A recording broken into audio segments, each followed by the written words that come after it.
آپ نے کبھی سوچا تھا کہ صحافت کی وجہ سے یا اظہار رائے اپنی بات کہنے کی وجہ سے آپ کو کبھی گولی لگے گی؟ نہیں، کبھی بھی نہیں سوچا، کیونکہ کانفیڈنس ایسا ہے. دیکھیں اس میں ایک بڑی آپ نے بڑا ایک را نرو جسے کہتے ہیں چھیڑی ہے. میں اس کی وجہ بتاتا ہوں کیوں مجھ میں کانفیڈنس اتنا کیوں تھا کہ مجھے گولی لگے گی. مجھے نہیں پتا پاکستان میں اقلیتیں کن حالات میں سے گزرتی ہیں، یا جو نان پنجابی، نان سنی، نان دیوبندی جو لوگ ہیں پاکستان میں، ان کی زندگیاں کتنی مشکل ہیں. یہ مجھے اس کا کوئی احساس نہیں ہے، کیونکہ میں نے یہ سب نہیں فیس کیا. میں پنجابی بھی ہوں، میں سنی بھی ہوں، میں دیوبندی بھی ہوں، تو میں ہی پاکستان ہوں، میں ہی محب وطن ہوں. تو یہ نفسیاتی طور پہ ہمارے اندر اتنا زیادہ ایک پوری کلاس ہے پاکستان میں، یہ پنجاب کی، اور دوسرے صوبوں میں بھی شاید یہ لوگ کچھ ہوں گے جن کو یہ فکر نہیں ہوتی کہ ہم غلط کر رہے ہیں، کیونکہ ہم غلط کر نہیں رہے ہوتے، اور ہمارے اندر اتنا کانفیڈنس ہوتا ہے. جو دوسرے صوبوں کے لوگ، بلوچی ہیں، پہلے بنگالی تھے، جو سندھ کے لوگ ہیں، یا اردو اسپیکنگ ہیں، یا کشمیری ہیں، یا بلتی ہیں، گلگتی ہیں، یا پختون ہیں، ان کے اندر ان کو، یا شیعہ ہیں، یا دوسری کمیونٹیز ہیں، مائنورٹیز ہیں، ان کو ہر وقت روزانہ ہر قدم پہ اپنی حب الوطنی اور اپنی اسلام سے محبت یہ ثابت کرنی پڑتی ہے. ہمیں یہ ثابت نہیں کرنا پڑا کبھی بھی، مجھے نہیں کرنا پڑا. اس لیے مجھے میں جو کچھ کہوں گا میں سروائیو کر جاؤں گا. اور لیکن پھر یہ وقت بدل گیا، اور اس وقت نے پھر پنجابیوں کو بھی سکھایا، سنیوں کو بھی سکھایا، دیوبندیوں کو بھی سکھایا کہ جو طاقت ہوتی ہے نا، اس کا نہ کوئی اس کی کوئی ذات ہوتی ہے، نہ اس کی کوئی مذہب ہوتا ہے، نہ اس کی کوئی وہ قومیت ہوتی ہے. وہ ان کے صرف سیلف انٹرسٹ ہوتے ہیں. وہ کوئی بھی آ کے وہاں بیٹھ جائے گا، پیسے کی اور پاور کی جو ہے وہ اپنے اس کے اصول ہیں، اس کے لیے وہ ملک کو بھی رگڑ دیں گے، وہ سب کو رگڑ دیں گے. تو پھر پنجابیوں کو جب رگڑا لگا تو پھر پنجابیوں کو سمجھ آیا کہ دوسرے صوبوں کے لوگ بیچارے کن مشکلات میں سے اتنے سالوں رہ رہے ہیں. اس لیے آپ دیکھ لیں اس وقت پورے پاکستان میں ایک ہی قسم کا ویو ہے تمام لوگوں کا. کچھ لوگ ہیں ایسے ابھی بھی جو ایک جگہ اٹکے ہوئے ہیں، ورنہ تو آپ مائنورٹی میں ہیں، میجورٹی میں ہیں. آپ پنجابی ہیں، آپ نان پنجابی ہیں، آپ سنی ہیں، آپ نان سنی ہیں، آپ دیوبندی ہیں، نان دیوبندی ہیں. آپ کو پتہ ہے کہ کون اس ملک کو ایکسپلائٹ کرتا ہے، کون یہاں پہ لوگوں کے حقوق پہ ڈاکہ ڈالتا ہے، کون اس ملک کو آگے نہیں جانے دیتا، کون اس ملک میں آئین کو، جمہوریت کو، بنیادی حقوق کی جو جدوجہد ہے اس کو پنپنے نہیں دیتا. یہ سب کو پتہ ہے. ہم سب اب اس وقت ایک ہی پیج پہ. تو مجھے بالکل اندازہ نہیں تھا کہ مجھے گولی لگے گی، اور نہ ہی مجھے کبھی یہ اندازہ تھا کہ ہاں بہرحال کچھ لائنز تھیں ہم پہ.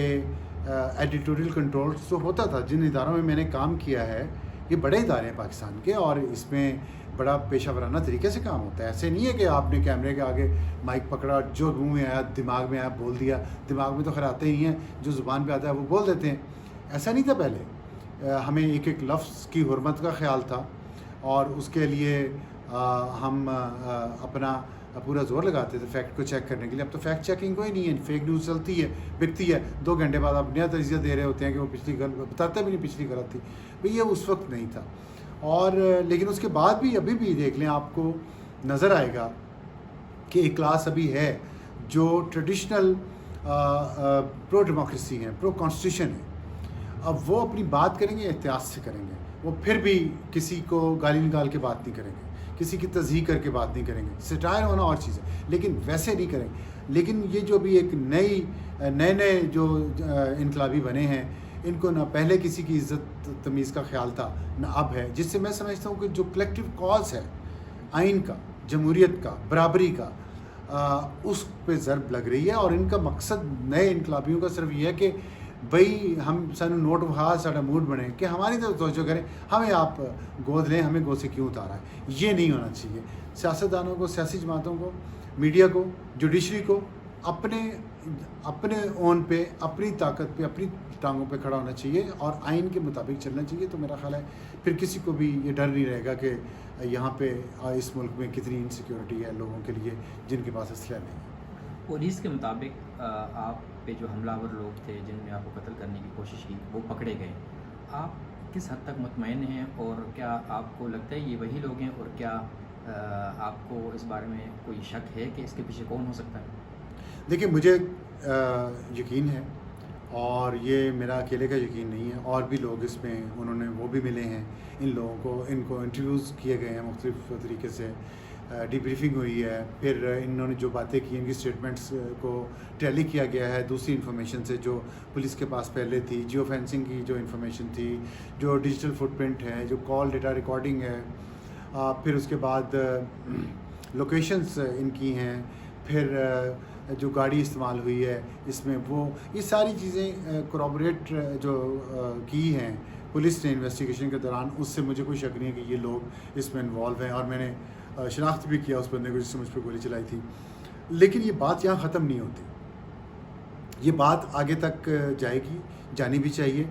اور اسی وجہ یہ نہیں ہے کہ مجھے اس سے کوئی فائدہ ہوگا، میں تو میرا اس سے کوئی لینا دینا نہیں ہے، کوئی دشمنی نہیں ہے. جس بندے نے مجھے گولی ماری اور جو اس کو یہاں پہ ہینڈل کر رہا تھا لوکل حماد، اور جو حماد کو جرمنی میں بیٹھا ہوا زین اور شاہ نواز فرانس میں بیٹھ کے اس کو ہینڈل کر رہے تھے، میری ان سے نہ کوئی جان پہچان ہے، نہ کوئی دشمنی ہے، نہ کوئی لین دین ہے، کچھ بھی نہیں ہے. میں نہیں سمجھتا کہ میں ان کے خلاف کوئی انتقام لینا چاہتا ہوں یا وہ کرنا چاہتا ہوں. میرا مقصد صرف اس کیس سے یہ ہے کہ ہم نے تو اپنی عمر گزار لی، زندگی گزار لی، مشکلات دیکھ لیں، سب کچھ دیکھ لیا، موت کو قریب سے دیکھ لیا. لیکن جو ہمارے بعد آنے والے ہیں اور جو میڈیا کا ایک پورا یہاں پہ ایک پروفیشن ہے، اس کے جو لوگ ہیں وہ اس خوف میں جو رہنے کی کیفیت ہے اس میں وہ نہ رہیں جس میں ہم رہ چکے ہیں پچھلے کئی سالوں میں رہتے ہیں. اور اس خوف کی کیفیت کو تیسے توڑا جا سکتا ہے جب اس کا ماسٹر مائنڈ جو میرے خیال میں پاکستان میں ہے، وہ یہاں سے انسٹرکشنز گئی ہیں جرمنی میں، یہاں سے انفارمیشن گئی ہے، ہمارے گھر کے ایڈریسز میرے اور اسد طور کے یہاں سے وہاں گئے ہیں، ہماری تصویریں یہاں سے وہاں گئی ہیں. تو یہ کون لوگ تھے یہاں پہ اور وہ کیوں کر رہے تھے ایسا؟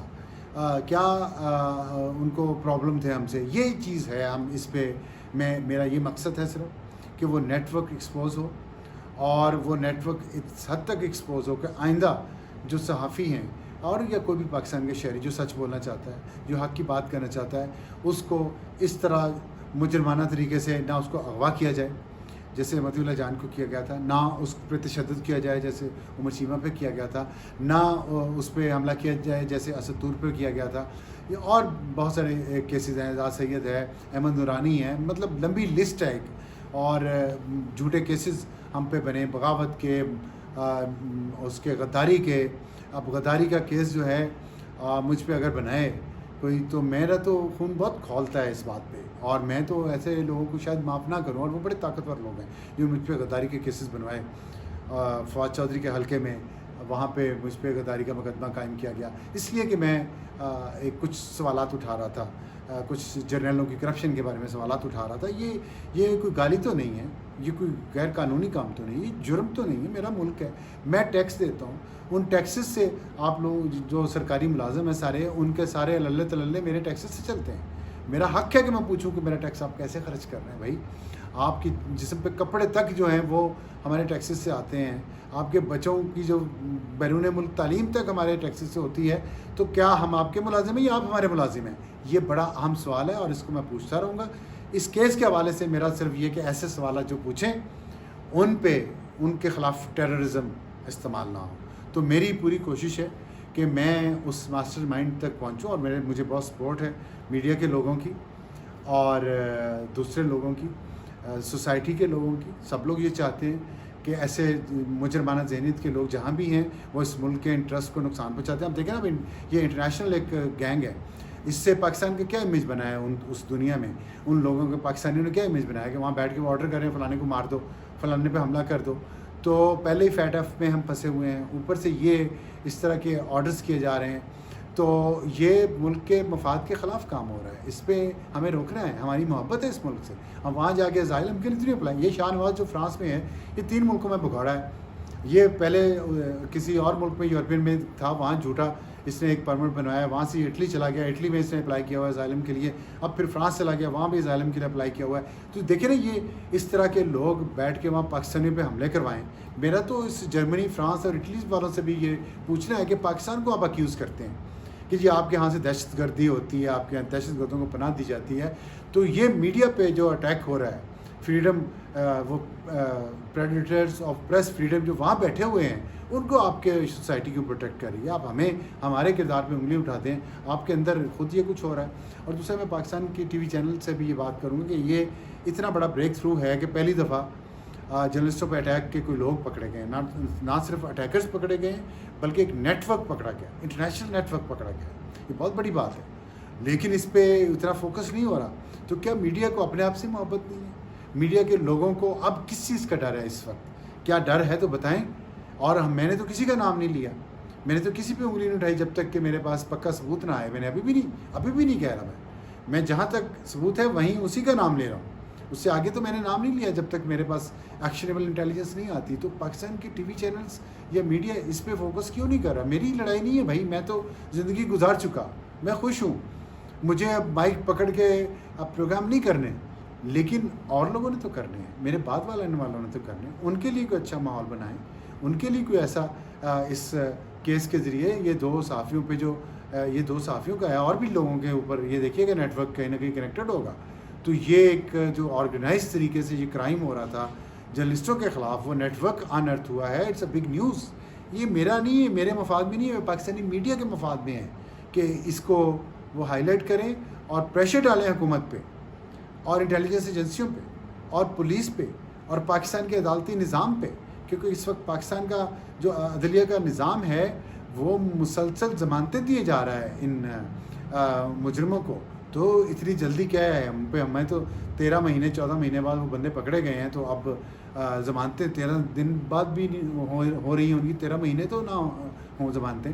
تو یہ عدلیہ کے نظام کو، پروسیکیوشن کے نظام کو، انٹیلیجنس ایجنسی کے نظام کو سب سے بڑی بات ہے کہ حکومت کو یہ چاہیے کہ وہ اس پریکٹس کے خاتمے کے لیے اس کیس پہ توجہ دیں. آخری سوال صرف یہ ہے کہ حکومت بدل گئی، آپ پر جس حکومت کے دور میں حملہ ہوا وہ اپوزیشن میں اب اتحادی حکومت ہے، اس کے دور میں بھی کچھ صحافیوں پہ پرچے ہو رہے ہیں اور وہ ان کو گرفتار کیا جا رہا ہے یا وہ ان کے بقول ان کو ہراساں کیا جا رہا ہے. اس پہ آپ کا کیا موقف؟ دیکھیں، ہراساں اس حکومت کے دور میں ہو یا پچھلی حکومت کے دور میں ہو، حملہ اس حکومت کے دور میں ہو یا پچھلی حکومت کے دور میں ہو، وہ غلط ہے، قابل مذمت ہے. اور میں تو اس کو ڈیفینڈ نہیں کر سکتا، نہ میں کروں گا. صرف ایک بات میں کہنا چاہوں گا کہ یہ ایک مکافات عمل ایک چیز ہوتی ہے، اس کو ہم سب کو یاد رکھنا چاہیے کہ اگر میں آج مذاق کو اڑاؤں، ٹھٹھا لگاؤں، یا میں کہوں کہ یہ جھوٹ بول رہے ہیں جن پہ آج کل پرچے ہو رہے ہیں، تو کل ہو سکتا ہے اللہ تعالیٰ یہ مجھے دوبارہ یہ دن دکھائے. تو میں تو نہیں یہ کہوں گا، میں تو اللہ سے ڈرتا ہوں. اور یہی میری دوسروں سے بھی اپیل ہے، اور خاص طور پہ جو جرنلسٹ ینگ ہیں، ہم سے جونیئر ہیں اور وہ اس فیلڈ میں آ رہے ہیں، کہیں بھی ہیں، یہ پاکستان کی سوسائٹی میں جو لوگ ہیں، کہ کسی پہ ظلم ہو تو اس پہ خوش نہیں ہونا چاہیے. دشمن مرے تو خوشی نہ کریے، سجن ابھی مر جانا. یہ پولیس شاہ نے بہت عرصہ پہلے کہہ دیا تھا. بڑی وزڈم ہے اس بات میں. تو میں تو نہیں اس پہ خوش. میں تو سمجھتا ہوں کہ آزادی اظہار رائے ہونی چاہیے. اس کی لمٹس ہیں. کسی کو گالی نہ نکالیں، کسی کے خلاف جھوٹ نہ بولیں، کسی کے اوپر بہتان نہ لگائیں، لیکن آزادی اظہار رائے سب کا حق ہے، صرف صحافیوں کا نہیں، پورے پاکستانیوں کا حق ہے اور وہ ہونا چاہیے. اس پہ کسی کے پاس طاقتور سے اگر کوئی سوال پوچھتا ہے تو طاقتور آگے سے بندوق نہیں نکالنی چاہیے. اسے چاہیے دلیل سے جواب دے یا قانونی جو بھی راستہ ہے وہ اختیار کرے. اگر قانون میں کوئی حکم ہے تو اس کو دور کریں، لیکن کسی کو ہراس کرنا اور کسی کو عبرت کی مثال بنا دینا، اس سے نہ معاشرے ماضی میں سدھریں، اگر تاریخ پڑھیں، نہ آج سدھریں گے اور نہ آنے والے کل میں سدھریں.